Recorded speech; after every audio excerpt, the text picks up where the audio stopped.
throughout like my first year of college, when I would reach out for help and, explain what was going on, it wasn't really taken seriously whatsoever. And, I would just get the same thing, like, oh, just keep pushing. You got it. Like, I really wish it was that easy. Really wish it was that easy. Because, I feel like it's been really normalized, like, oh, like toxic relationships, like it's, common, but like there's toxic and then there's like, full-blown abuse. And I don't really appreciate the fact that it's bunched up into one, because even in the healthiest relationships, you can have some toxic moments. That's completely fine. It happens. Things aren't going to be great all the time, but it's not the same thing. It's not the same thing. And when talking about my experience too with older people, they're like, oh, well, you haven't even lived that long. And I'm like, okay, but the time that I have been alive on this planet has been rough. Can't really fast forward in time. This is something that I now have to get through and heal. And just because I'm young, it doesn't excuse the fact that I went through a very traumatic and rough time. I feel like socially it's seen as something that happens to like people in marriages, people that have been together for years, but like, nah, like abuse is something that does not discriminate whatsoever. Being Hispanic too, like there's also just a very big, like the stigma is already so large with male survivors of intimate partner violence, but then it comes to people of color, men of color, which is, just once again, it's culture and tradition, which is thankfully, it's changing, but it's also difficult to change an entire culture's perspective on things like that, because, men are supposed to be seen as like, oh, you got to take charge, like, the one's in charge, one's providing, one's standing up for themselves. But once again, this shit happens to everyone. It can happen to anyone.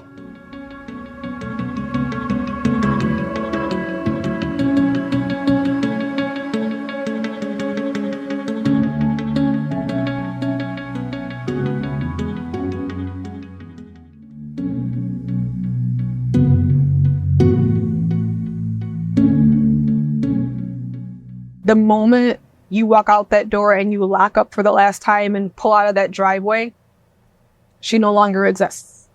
And so now you've left a situation, you're scared, lost a part of yourself when you lock that door, and now you're living in this weird state. I'm not the old version of myself. I'm nowhere near where I need to be. You have moments where you're extremely happy and grateful, like when you're sitting in your new apartment and you're like, I did this. This is wonderful and this is great. And look, I can lock my door and I'm the only one that has a key to my apartment. And there are moments of just so much gratitude for being there. And then you have to take your daughter for a drop off, and then you see him and then you're triggered, and then you forget about the gratitude because you start having nausea and headaches and tightening in your neck and stomach pains. You've left, but you don't get to leave him fully because you share a child together. And so like that goes into the healing process of, I left to get better, but I can't go too far because I still have to see this man. Like, if you ever see like those dogs tied to a fence, I felt like my leash was maybe like 5 feet. I left and I got like 1,000 feet, which is phenomenal. I have all this room to run and play, but I'm still tied to him. I can only go so far before it's time for another visit and I have to go back. Even though I'm not living with him, just having to see him and feeling triggered, the reward wasn't what I thought it was going to be. That got messy with my healing. So out of everything that I've been through in my life, and I've been through a lot of things, this has been the hardest thing that I've ever had to deal with, learn from, and work on healing.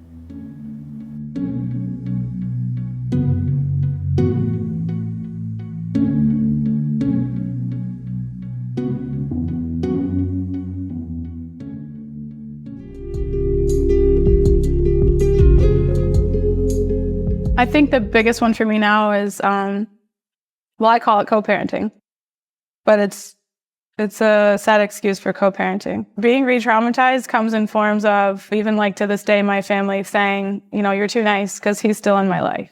He's the father of my children. My family's like, you should just like hate him. But I feel like I am doing something wrong when I cooperate with the father of my children. I just want them to support me no matter what I decide to do. I think I'm doing the right thing. And I know my family suffered, so they're allowed to be upset about me like lying and allowing them to be pushed away from me, making things more important than them. So they, in their own grief, they're mad that I'm not, for them, they want me to be not nice. I think the grief that people don't understand is he's not going to change. I used to think I could help with that, and that was the whole problem. And I don't have it in me to say he's not allowed to be in their lives. They've never been abused. They're 7 and 3, almost 4 and 8. They have no reason to hate him. I haven't given them one, and I don't plan to. They'll figure it out for themselves, and they can have whatever relationship they want with him. But it can't be decided by me. It would stress me out a lot less to not be criticized for not spending any more energy and anger on the past. But I bet huge percentage of these situations involve children and their lives growing up watching people that were victims be lost in the past and their pain and their bitterness and stuff, like to continue to try to get revenge. I feel like all that's going to do is create an environment where my daughter's going to allow abuse to be normal. And my son. There's abusive women. I've seen them too. But we are years now past the end of our relationship. What good does it bring me? It's a lot of energy to expend. I don't know. Maybe I think I've compartmentalized a lot of it so I could just like live my life because I'll get to it eventually, but I'm not going to do it in anger. I've brought a lot of peace upon myself by just choosing not to explain why I'm doing certain things.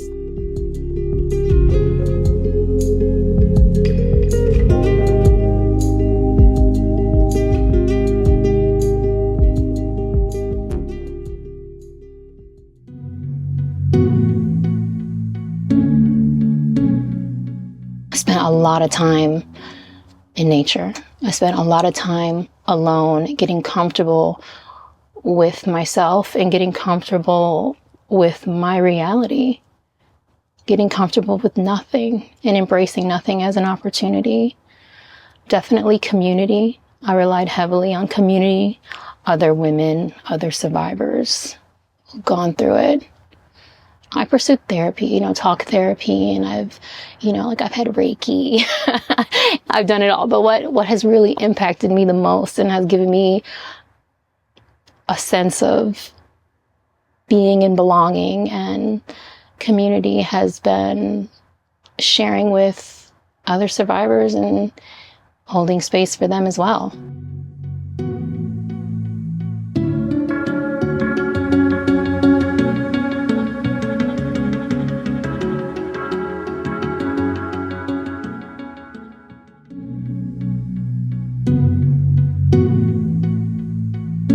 The idea of people not getting it is real, and it's very isolating.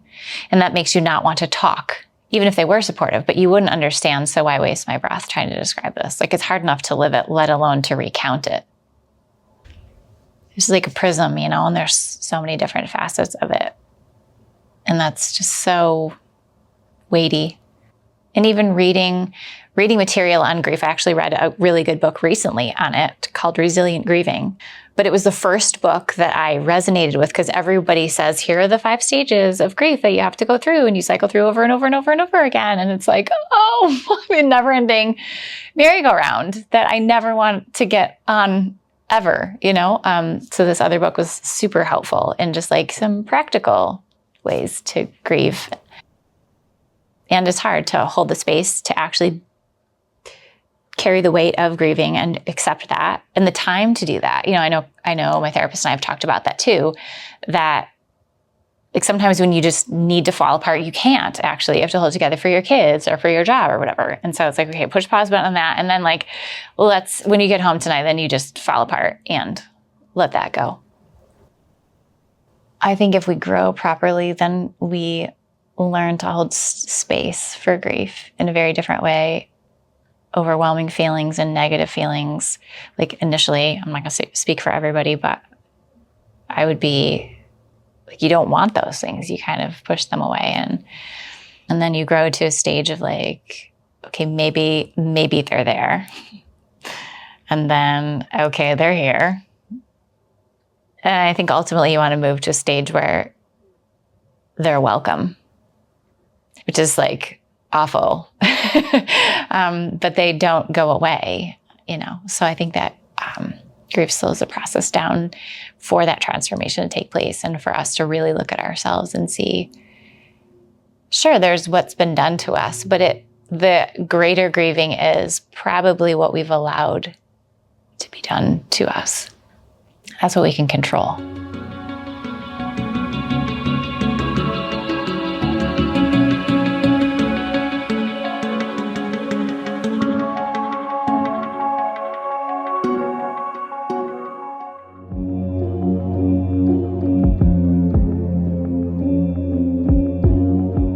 But when I did finally get the courage, I will say, I'm not going to say come to my senses. I'm just going to say when I finally got the courage.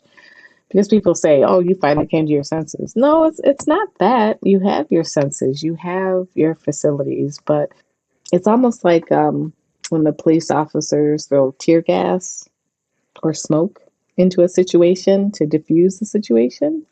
It's like you're just in a cloud of fog. You're in a cloud of, you don't have a gas mask on. So you need someone to provide that gas mask to you. And I remember contacting one of my aunts who has passed. And I don't remember what I said. I told her, I said, I need help. You know, I'm in this relationship and, you know, I'm being abused. And said, I don't know who to talk to. And I didn't want to tell my mom because I didn't want it to be a disappointment or an embarrassment for either of us. Of course, it's embarrassing if, you know, this happens because you hear people talk about, oh, did you hear about, you know, they're in this relationship and the police had to be called. You don't want to be that person.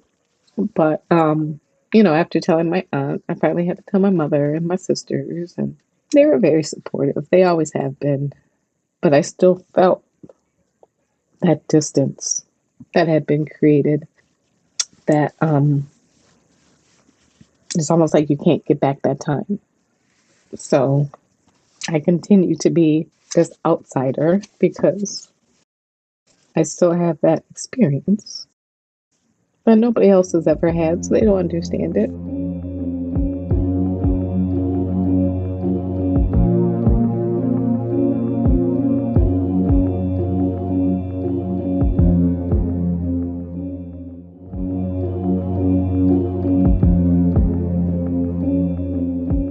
It's really hard to have your heart and soul not understand that the person that they love so much treats you so poorly and is just tearing you down constantly. That was, oh my God, that was the hardest part of it all.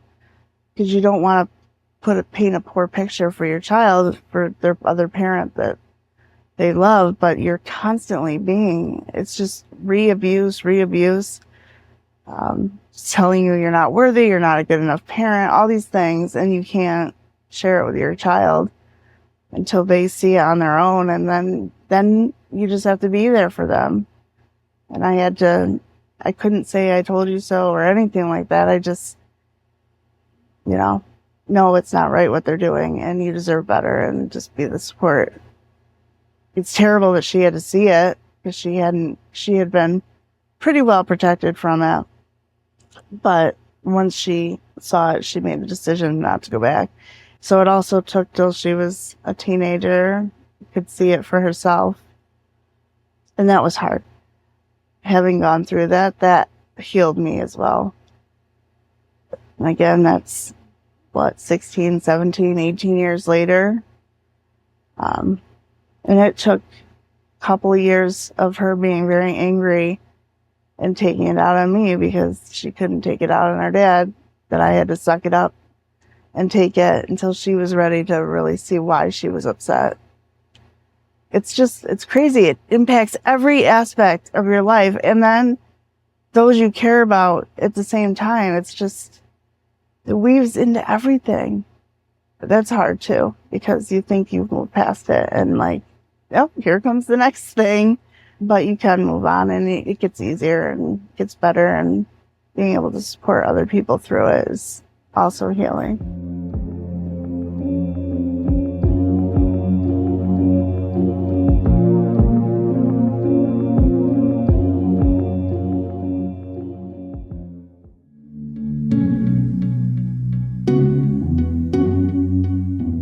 But yeah, I think it's really important to, under every circumstance, just be as empathetic as possible, because you really don't understand. If you're on that side where you're blaming that person for going back, then you need to stop and rethink what it is that you're doing, because that's how people end up getting killed and going back. It's rough. I did it for 8 years. It's rough. And it's well, you can't help people. You can't force them to do it, which sucks, but you hope that eventually they'll figure it out. My family's been the number one support for me. I wouldn't have been able to do anything. I probably would have died, because I probably would have gone back, but it was them that stopped me, and they said, "You're never going back there ever again." And I was just like, "Are you sure?" They're like, "Never, ever, ever, ever." So all my brothers kind of huddled, and my mom, and they took care of me and did whatever deemed necessary. I knew I needed more support when I guess my family just was repeating themselves a little bit. And I was like, okay, I need somebody who's more like a deep dive, who I can just tell them. I knew this was going to be tough to have to retell the whole story and the background of things, but I was like, it's something that I have to do in order to heal. Otherwise, I'm just going to be stuck in this same place, because I can't always rely on friends and family to be your therapist. They're not. They never will be. They're incapable. They're there for loving and validating you, but a licensed therapist is something that was huge for me. We had our little meet and greet over Zoom, and she's like, "Well, do you have any questions for me?" I was like, "Yeah, have you ever been abused?" And she was like, "Unfortunately, I have." I was like, "Okay," because I didn't want a therapist who was just going to not understand what it was like. So I'm glad I asked that, because I knew I needed to talk to somebody. And she was able to make me have a ton of light bulbs go off every time I had a session with her. And every time I would go in, I'm like, "Oh, I don't feel like it. I don't wanna." But then I would start talking to her. And then after an hour goes by, I'm like, I just had the best session ever. She's great. She validates me. She makes me feel strong. I held my head up high, a little higher. And yeah, I think it's super important.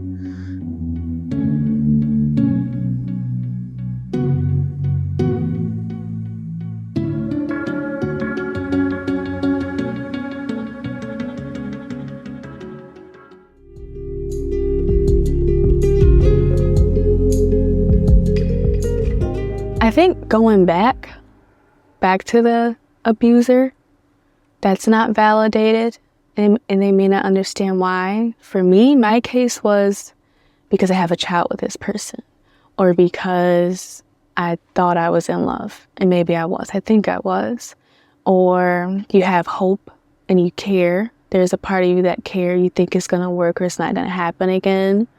So not understanding.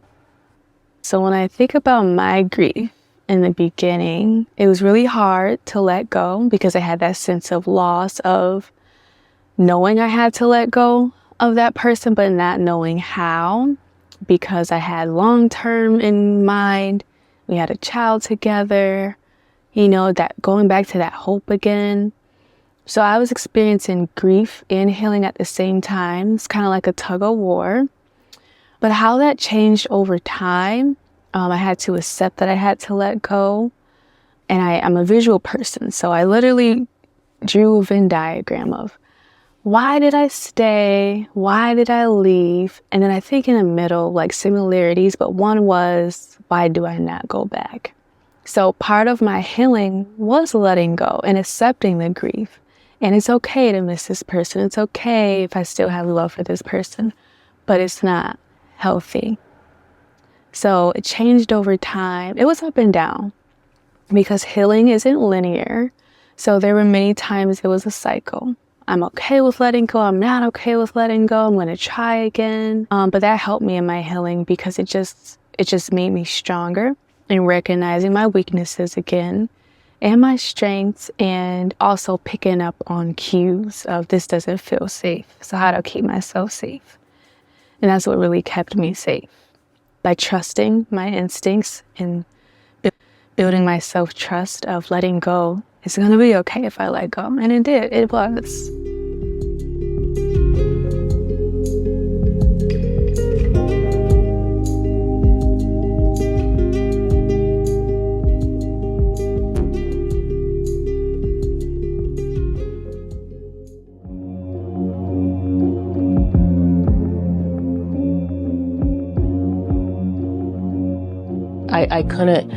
I couldn't remember terms, even long-term memory. I felt like I was getting stupid. I thought I was getting early Alzheimer's. I was like, oh my gosh, I can't remember anything. I'm losing my identity. What makes me happy? Things I used to do. I used to be into art. I was an artist. I did all kinds of artwork, and it's been 20 years and I let it all go. So finding who am I? And I'm still every day finding bits and pieces of who am I? You know, there's a name. That's great. There's a picture of who I look like, but really, who am I now? I think the insight that I gained is that people do enjoy being around me. I was always made to feel that people looked at me a certain way. My ex would constantly use culture because I'm multiracial. I wasn't black enough. I wasn't white enough. And then I realized none of that mattered. Who I am as a person in the core and how I love and my love language. And I had to learn to like to be around me. So if these people like to be around me, something's wrong if I'm not liking to be around me. So learning that love language, it can be contagious and healing. And now I'm bloomed. Now I'm making friends. I'm getting out there and self-caring with coffee. It's so weird to go get coffee for yourself and not have to be told when you can get it, how you can get it, who you get it for. I'm putting the extra cream on my coffee now, and no one can tell me no, or no one can tell me, oh, well, you already know you need to watch your weight. Screw you. I'm putting extra cream now for that, you know? It's those little things, the little things before you couldn't do that you can do now.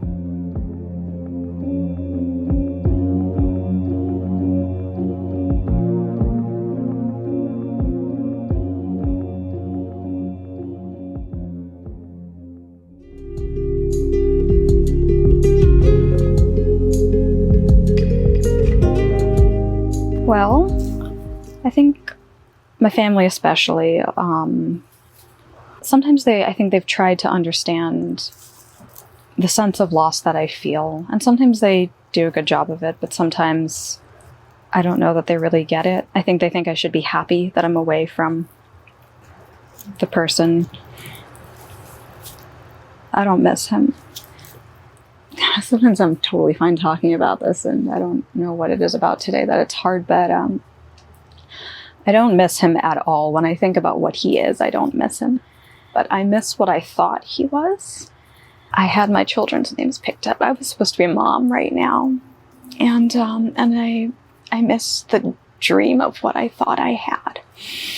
And it's hard to say that. I mean, when I think about what he is, you know, my family will tell me, think about it rationally. When I think about what he is realistically, I know I couldn't have that. And I know that that just wasn't going to happen, but I thought I had that, you know. I didn't want a lot. I wanted a stable home. I wanted a family. I wanted a partner who would love me, and I wanted more than physical intimacy. I wanted emotional intimacy. I wanted to feel free and myself and safe. I wanted to feel safe. And for the longest time, I haven't felt safe, and I miss that. And it's hard to explain that to people.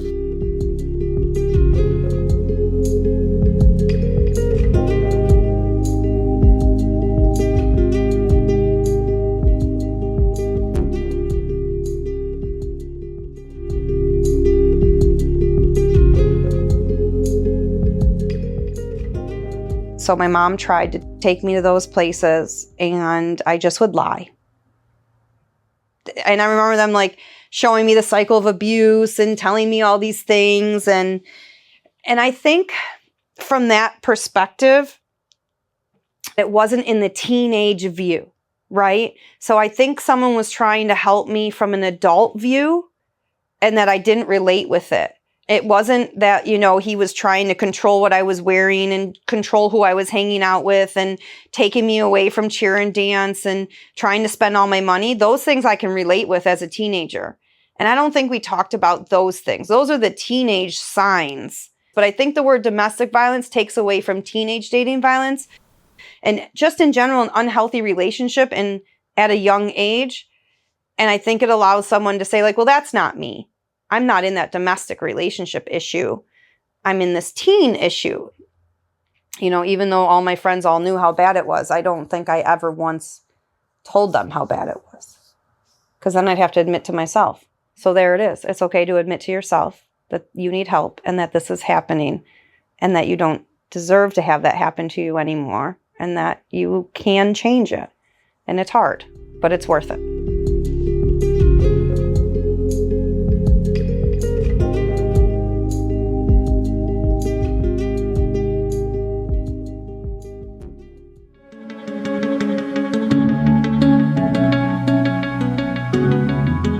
On a daily basis, from the beginning of the relationship, I was trying to find ways of doing positive affirmations. There is a YouTuber that I was following heavily, and they would do yoga and positive affirmations, and I did it every morning.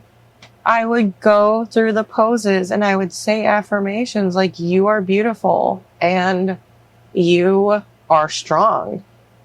I am a leader. Just the simplest little things.